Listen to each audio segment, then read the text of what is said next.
ভাইয়া, হ্যাঁ, আমি একজন গণমাধ্যমের কর্মী বলতেছিলাম। আমি কি আপনার সাথে কিছু সাক্ষাৎকার করতে পারি? কিছু কথা নিব আর কি। বলেন কি বলেন। আচ্ছা, আমি বাংলাদেশের বর্তমান পরিস্থিতি নিয়ে কিছু কোয়েশ্চেন করবো আর কি। পরিস্থিতি হ্যাঁ, কি কোয়েশ্চেন? যেমন আপনি তো একজন ছাত্র, তাই না? ছাত্র ছিলাম, হ্যাঁ, এখন? এখন একটা কোম্পানির মালিক। ও আচ্ছা, ও আচ্ছা, ঠিক আছে। তাহলে তো এখন তো ছাত্রত্ব আর নাই মনে হয় আপনার। আমি ছাত্র ছিলাম, হুম, এখন একটা কোম্পানির মালিক। ও আচ্ছা। এখন তো আমার একটা পেঁয়াজ কোম্পানি আছে। মানে আমি আচ্ছা, ভারত থেকে, শুনেন আমি বলি, আমি ভারত থেকে এ, মুম্বাই থেকে আসে আমার পেঁয়াজ আমদানিটা হ্যাঁ হয়। অবশ্যই, চট্টগ্রাম হ্যাঁ, বন্দর দিয়ে আমি পেঁয়াজটা পাইকারি দামে আমদানি হ্যাঁ, করি। হ্যাঁ, আমার 4-5টা ট্রাক আছে, নিজস্ব ট্রাক।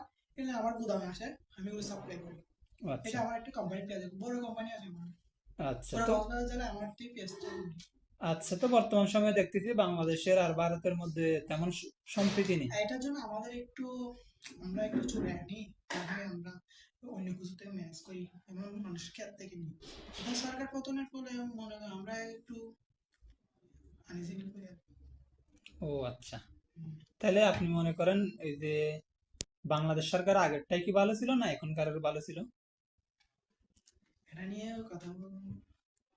ও আচ্ছা, আচ্ছা, আচ্ছা, বুঝতে পারছি ভাই আপনার কথাটা। এই যে আমি আরেকটা কথা বলতে চাই, আপনি যেহেতু ভারত থেকে এখানে পেঁয়াজ রপ্তানি করেন বা আমদানি করেন বলতেছেন। এটা আমার ব্যবসা অনেক ভালো ছিল যখন আগের সরকারটা ছিল। হুম, হুম। তখন তো আমার ভারতের সাথে মনে করে একটা সুসম্পর্ক ছিল, আমার ব্যবসাটা ভালো চলছিল। তো মনে করেন সরকার পতনের আগে আমি যা কিছু পেঁয়াজটা অর্ডার দিছিলাম, যেমন পেন্ডিং এ ছিল অর্ডার গুলো, এগুলো আমি অর্ডারটা আসেনি। তখন আমি অন্য কিছু ম্যানেজ করছি, তাও কিছু ক্ষয়ক্ষতি হয়েছে ব্যবসায়। ও আচ্ছা, তো আপনি কি এখনো কি ভারত থেকে আমদানি করবেন না অন্য কোনো একটা দেশের সাথে সম্প্রীতি করে তুলবেন?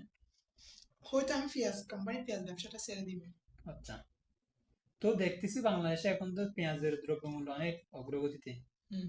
অনেক চড়া দাম। তো তখন তখন এটা তখন কি হবে? এটা আমি বলি, এটা মনে করেন আমার একটা পেঁয়াজ কোম্পানি আছে, আমিও অনেকজন থেকে আছে।